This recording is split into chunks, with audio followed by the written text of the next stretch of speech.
Mujer que no te rindes, mujer que va adelante, la mujer que resiste mientras el cuerpo aguante, que frente a las caídas puede vencer los miedos, te lames las heridas y a empezar todo de nuevo, de par en par las puertas por si aparece un sueño, de par en par y alerta los ojos y la piel, mujer de nadie porque no tienes dueño, mujer frente a la vida tú estás de pie.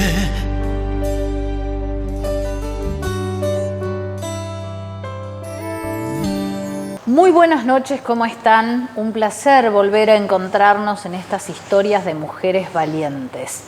Llevamos algo más de 3 meses de programa y hemos podido charlar con un montón de mujeres comunes, como a mí me gusta definirlas, mujeres que todos los días salen a pelearle a la vida, a hacerle frente con mucha fe, con mucha esperanza.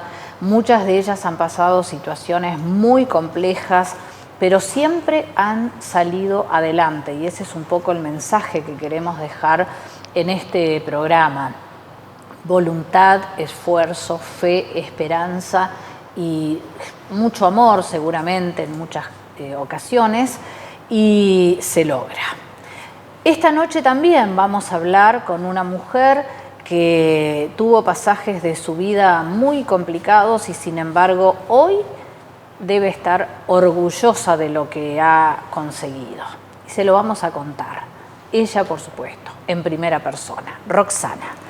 Buenas noches. Gracias por estar acá. Un placer. Un gusto volver a verte. Le quiero contar a la audiencia que nos conocimos hace unos 5 o 6 años en un ámbito laboral. Después dejamos de vernos.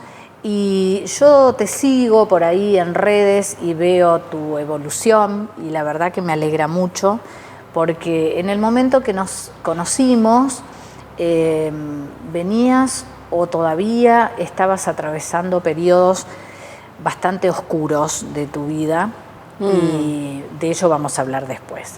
Pero vamos a ir paso a paso, ¿sí? Primero te quiero preguntar si vos sos neuquina. Soy neuquina, aunque me considero neuquina hace 42 años. A los 8 años, míos nos vinimos mamá, papá, hermanas, todos para acá, para Neuquén, para tener una vida más linda, con mejor educación, una ciudad desafiante como era como es Neuquén capital. Y bueno, esa fue la decisión de mis padres, que nunca fue mejor tomada, así que súper contenta de ser neuquina. Bien, bueno, como muchos que hemos adoptado este terruño como propio, ¿no? Aunque hemos venido de otros lugares. Bueno, ¿infancia feliz? Sumamente feliz, sumamente feliz. En Regina, con primos, abuelos maternos, a mis abuelos paternos los conocí poco y nada, mi abuela no mucho, no la veía mucho.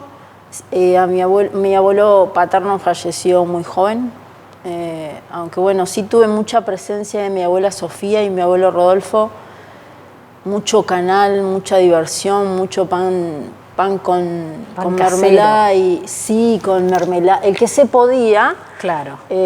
Mermelada, manteca, regalos del Día del Niño, chocolates en familia, personas maravillosas, mis abuelos. Esos son los recuerdos que uno más atesora, ¿no? Sobre todo cuando crece, se añoran esas cosas, sí, ¿no? mucho, esos momentos mucho. De familia, esos olores. Ay, ¿no? olores. Olor a mermelada o dulce de membrillo, la huerta la huertita, la pequeña huerta de mi abuelo que me enseñaba de frutas y verduras, las plantas de higo de mi abuela, de frutillas, de manzanas. Bueno, con mi hermana mayor jugábamos entre vines que poníamos como casita para jugar al mercado o vendíamos flores que le arrancábamos a mi abuela, margaritas, Y las vendíamos en la calle donde no pasaba nadie, pero teníamos la profunda sensación que íbamos a venderlas. Claro. Qué lindo. Una etapa de mucha ingenuidad, mucha inocencia. ¿No? Mucha inocencia. Y después, bueno, vino la etapa escolar aquí en Neuquén. Etapa escolar primaria en el colegio 52. Nos vinimos, bueno, yo empecé primer grado, segundo en Neuquén Capital, en la 201, en la escuela piloto. Claro. Así que era un gran cambio positivo. Un lindo colegio con buenas maestras, buenos compañeros. Hermoso. ¿Secundario? Secundario Centro 12. Escuelas casi emblemáticas. Emblemáticas Sí. Y en el momento que florecían y que estaban espléndidas, en su mejor momento, creo. Bien.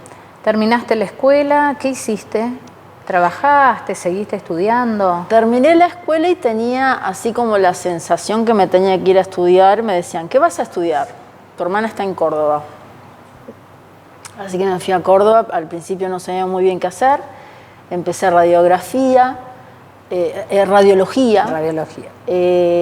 martillero público, hasta que terminé en lo que debía, que era profesorado y traductorado de inglés, que es mi gran pasión, lo será toda la vida, desde los 6 años más o menos, que nunca lo abandoné, nunca. Siempre tuviste la certeza de que era tu vocación, en definitiva.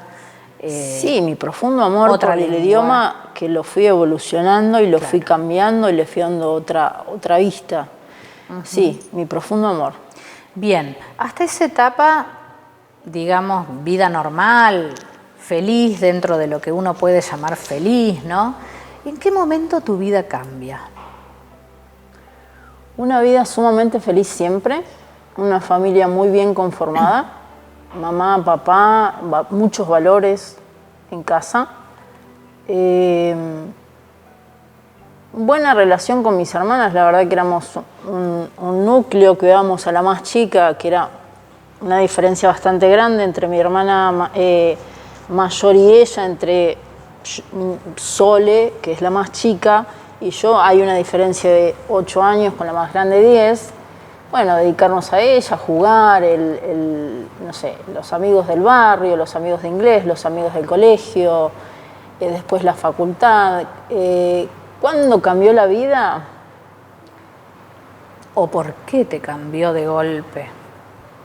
Yo tengo un porqué, después de mucho análisis, después de mucha terapia. Lejos de querer hacer cargo a mamá y a papá, porque la verdad es que acá no hay un quién. El quién sería yo, que era una persona muy tímida, muy sumisa, muy pegota a mi mamá, todo el tiempo con un abrojo.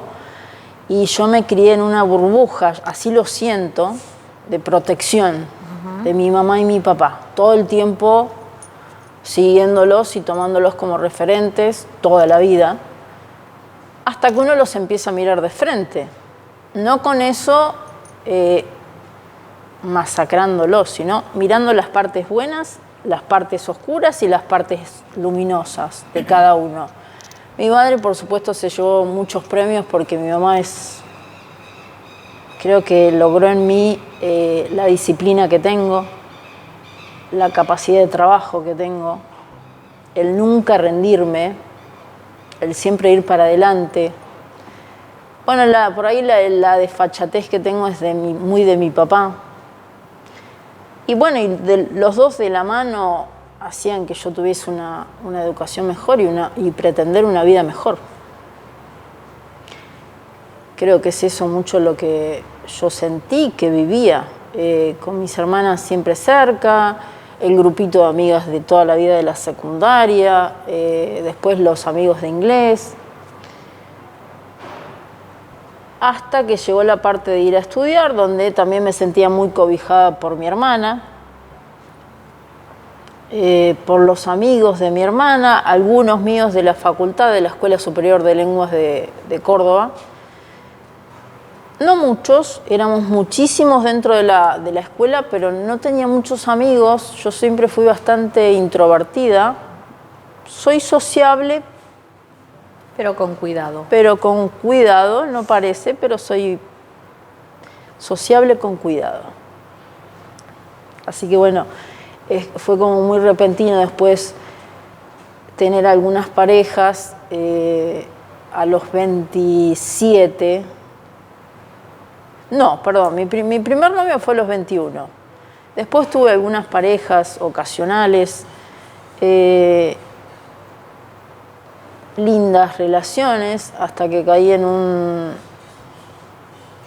espanto de persona, en un nefasto ser.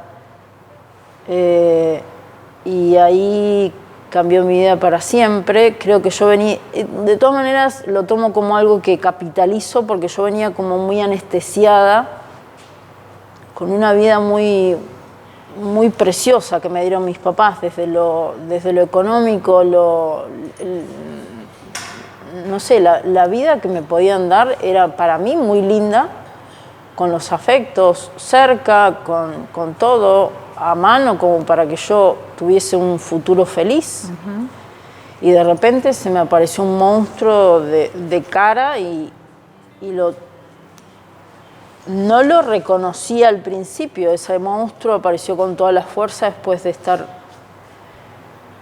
al año de estar casada, empezó a actuar con toda la fuerza. Nunca me imaginé casarme con él, porque la verdad es que nunca estuve enamorada. Jamás estuve enamorada de esa persona. Sí me atraparon sus hijos. Ahí fui directo. Dos enanos de 4 y 6. La verdad es que no recuerdo bien, uno tiene memoria selectiva y por suerte, porque hay momentos que no los quiero recordar. Sí a ellos, a los chicos sí. A Matías y Lucas sí, que hoy deben ser 2 hombres, con los que perdí contacto por una cuestión de preservarme. No porque ellos me fueran a hacer daño, sino porque pensé que era lo mejor para mí y para todos, porque hay que avanzar. Sí, hay que dejar atrás hay que dejar de lado oscuras. Bueno, pero ¿cuántos años estuviste dentro de esa cárcel? Dentro de esa cárcel estuve, creo que debo reconocer que me casé acá en Neuquén sin flores. Yo soy una fanática de las flores, todos los que me conozcan saben que soy fanática de las flores. Me casé sin el ramo de flores, a las apuradas, por civil, no por iglesia. Y yo soy una persona de fe. Y bueno, con mi sobrina en la falda y no me la quise sacar, como una protección. Es una preciosa que, bueno, hoy está grande, pero en ese momento era una cachorrita dulce que yo sentía que me estaba... No correspondía que estuviese ahí, pero a mí no me molestó. ¿Vos presentías que no venía la mejor etapa de tu vida? ¿Qué simbolizaba no haberte casado con flores cuando te gustan tanto? ¿Por qué no tenías flores? No sabes hoy. Yo creo que no. Yo siempre logro todo lo que persigo y lo que me imagino y lo que sueño. Y no tuve las flores porque eso no era florido, porque eso no era lindo, porque eso no tenía lindo aroma. Pero te casaste por decisión tuya. Sí, lamentablemente. Bien. Bueno, lamentablemente. Uno también se hace cargo de los errores, pero está bueno saber que en definitiva no te casaste porque alguien te impulsó, porque alguien te amenazó, o sea, fue tu decisión. Después salió mal, como ocurren tantas otras cosas de la vida que salen mal o como uno no las espera, pero bueno, en ese momento te casaste por decisión. ¿Y se quedaron acá en Neuquén? Nos quedamos acá en Neuquén. Él es de Buenos Aires. Y como estrategia, creo que yo no sé jugar al ajedrez, pero siempre jugué al ajedrez. Intenté corrérmelo de la manera que pude. Cuando ya veía algunas actitudes en lo verbal acá en Neuquén, agresivas tremendamente violentas. Y cada vez que mencionaba a mis papás, dos referentes para mí, sin lugar a dudas importantes, o mis hermanas, digo, no, era... ¿Te alejó de tu familia? Sí, profundamente, sí. Y uno no se da cuenta, se va dando cuenta más tarde, me alejó de mis amigos, me alejó de mis formas, me alejó de mis buenos modos, me alejó de mis buenos hábitos. Buenos hábitos, los horarios para acostarme. Yo me acuesto temprano, soy una persona ordenada, que leo, estudio, miro películas, estoy en casa, cocino, disfruto, y no eran los mismos hábitos. Me manejaba de noche por ahí con... No estabas cómoda para nada. No. Para nada. No, pero ya estaba en el medio del barro. Claro, claro. Porque estas personas generalmente son psicópatas, pero además suelen ser encantadores en muchas ocasiones y manipuladores, ¿no? ¿A vos te pasó algo de eso? ¿Te atrapó con algo de eso y después de golpe cambió y apareció lo que realmente era? Voy a decir algo que es tremendo. Yo creo que me dio lástima. Y esa lástima que le sentía a él era la que me tenía yo. Ese poco amor propio que se tenía él me lo tenía yo. Y elegí una persona que está muy lejos de ser el referente de hombre que a mí me gusta. En todo sentido. Es increíble a veces, ¿no? Cómo nos desviamos por alguna razón de la meta que uno se propone o de esos ideales que uno tiene, y llega un momento que vos decís, ¿por qué elegí esto si nada que ver con lo que yo aspiraba, ¿no? Puede ser un trabajo, puede ser una persona, puede ser un auto, no sé, algo, esas elecciones erróneas que hacemos. La verdad es que al menos mis amigas de la secundaria decían que yo iba a ser escribana o abogada, me iba a casar, era la primera que me iba a casar, y con un X tipo de hombre, y la verdad fue todo muy distinto. Todo distinto. Muy distinto, inclusive por elección mía, muy distinto.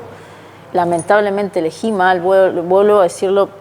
Aunque el lamentable me lo cuestiono porque me llevó a ser una mejor persona. Yo claro. venía muy dormida, como claro, vuelvo a decir. Te enseñó todo, digamos. Después, ¿no? Esa hiena fue mi mejor maestro. Claro, te enseñó todo. Porque es una hiena, literalmente una hiena que casi me mata. ¿Cuántos años bancaste esa situación?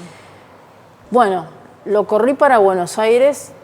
Como que yo quería, verdaderamente yo quería que conectara con sus amigos, con su familia, que los chicos volvieran a su entorno con los abuelos, con todos los suyos, y logramos irnos a Buenos Aires. No estaba muy contenta con mi partida a Buenos Aires, porque acá tengo a mis papás, mis hermanas, mis amigas, lo mío, Neuquén, el aroma, el aire, los lugares. Pero bueno, vuelvo a decir, fue una buena jugada de ajedrez sin saber jugar. ¿Vos decidiste correr todo el grupo a Buenos Aires cuando ya estabas viviendo toda esa situación? Sí. O sea, fue muy arriesgado. Muy. Porque te exponías a cualquier cosa, sí. Que creo que es lo que finalmente te termina pasando, ¿no? Acá había situaciones de violencia verbal que yo sentía en lo físico. Yo soy bastante energética, yo lo sentía en el cuello, en el cuerpo, en la cara, en la cabeza, en todas partes. Parecía más un conocido, porque un amigo no me hace lo que me hacía él, pero me denigraba mucho, y había partes físicas de golpes cada vez que mencionaba los míos. Leves. Hasta que en Buenos Aires empezó la cuestión más fuerte, porque ya me tenía lejos de mi familia, claro, lejos de mis amigos, lejos de mi entorno, lejos de mi profesión. Desprotegida. Totalmente desprotegida, en una cárcel, literal, y yo no tenía escapatoria, y me terminó cercando el cerebro. Me lo anestesió. ¿Y cómo saliste de todo eso? Porque te anestesió el cerebro, pero además te golpeó. Me anestesió el cerebro, me presentó a la familia de la peor manera, creo que con fotos de la ex mujer. Hermoso, una persona hermosa.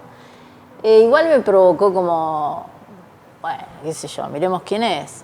De hecho, su ex mujer vive en Neuquén Capital y es una víctima más de ese ser nefasto. Qué sé yo, la verdad es que considero que viví mucho tiempo de maltrato verbal de su familia, no de sus amigos, gente amorosa. Pocos, muy pocos que yo hubiese visto, un círculo muy cerrado de hacer las compras, volver, ir a pasear, volver, y todo siempre con él, claro, cerca de él. Y para mí en ese momento era una contención. Pero por momentos había malos tratos en lo verbal y malos tratos en lo físico. Yo nunca devolví un maltrato, no es mi forma ni lo será, ni en lo verbal ni en lo físico. Verbal quizá alguna respuesta, sí, en el momento. A un pará, o sea, no hable de cierta gente que son los míos. Claro. Yo no me meto con los tuyos, no te metas con los míos. No lo haría yo, no es mi forma. Hasta que un día, bueno, después de unos, en total, no me acuerdo muy bien cuánto estuve casada, verdaderamente sé que me casé en el 2012, pero no me acuerdo cuánto estuve casada. Hay muchas cosas que no me las acuerdo, no me las quiero acordar. Pero sí sé que una noche, creo que volvimos de un cumpleaños, o quizá el cumpleaños está apartado, pero yo lo relaciono, volvimos de un cumpleaños y me golpeó tanto, me dejó desnuda, me arrancó mechones de pelo, me llenó de patadas en todo el cuerpo y finalizó en la cabeza. Tiempo más tarde me doy cuenta que había estado en un coma, adentro de una casa, porque un violento no acepta que es violento. Claro. Y lejos de llevarme a una clínica, a algún hospital, a algún lugar para que me pudiesen curar, quedé ahí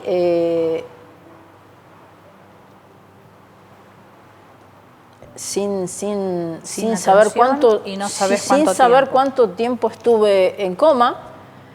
Di una bocanada de sangre, no de aire, siempre me lo acuerdo, y sé que apoyé esta mano, la derecha, y dije, yo de mi vida voy a hacer algo mejor, cuando pude decirlo, no sé cuándo lo dije. En el mientras tanto que me estaba yendo, porque sé que estuve en un coma, porque por 1000 motivos terminé desnuda, golpeada, lastimada, sin pelo, muy flaquita, pero sí registro que yo vi una luz muy clara, muy blanca, profunda, y yo siendo muy chiquitita, con mi abuela materna, mi abuela Sofía, que me estaba llevando íbamos caminando por esa luz blanca, íbamos caminando y yo iba con una muñequita haciendo así, yo era una petiza chiquitita, hasta que después dejé de ver la luz blanca y se ve que volví en sí, y no sé cuánto tiempo pasó, sé que estuve en coma, y tenía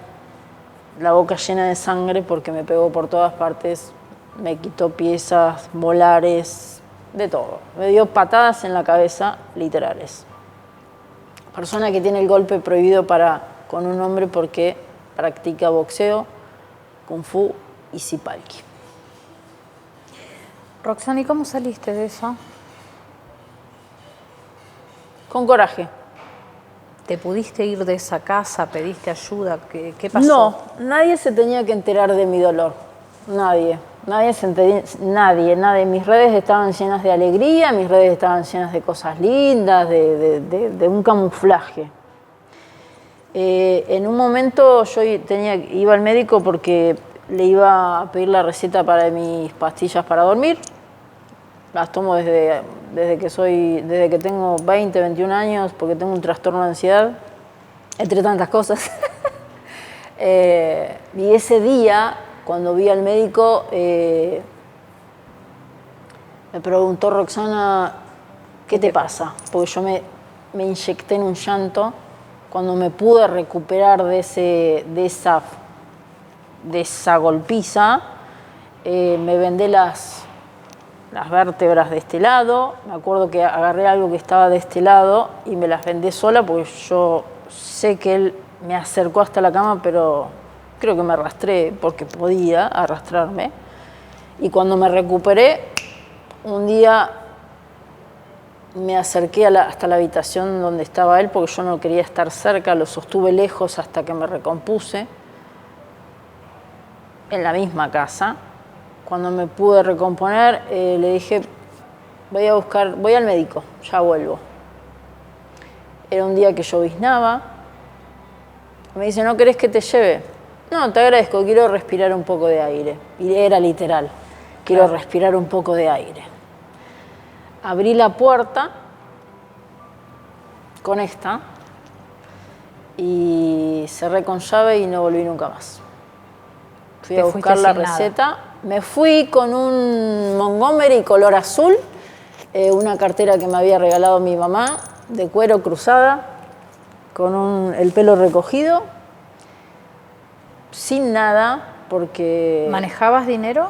No, nunca manejé dinero, siempre tuve los 30 pesos en aquel momento, que siempre fueron los mismos. De hecho, mi papá siempre me colaboraba en lo económico para que yo pudiese tener lo que por ahí tenía en casa o que tenía yo siempre, ropa, comer rico, ellos saben cómo me manejo. Claro. Algún cafecito, a mí me encanta tomar el cafecito con la torta y bueno, para que pudiese tener mi dinero, ya que no me dejaba trabajar tampoco, daba unas eventuales clases y bueno, me fui con lo opuesto. Bien, te fuiste con lo opuesto. Nosotros vamos a hacer la pausita ahora, acá, porque después de irse con lo opuesto debe venir una etapa un poco mejor. Enseguida la vamos a conocer. Mujer que no te rindes, mujer que va adelante, la mujer que resiste mientras el cuerpo aguante, que frente a las caídas puede vencer los miedos, te lames las heridas y a empezar todo de nuevo, de par en par las puertas, por si aparece un sueño, de par en par y alerta los ojos y la piel, mujer de nadie, porque no tienes dueño, mujer, frente a la vida tú estás de pie.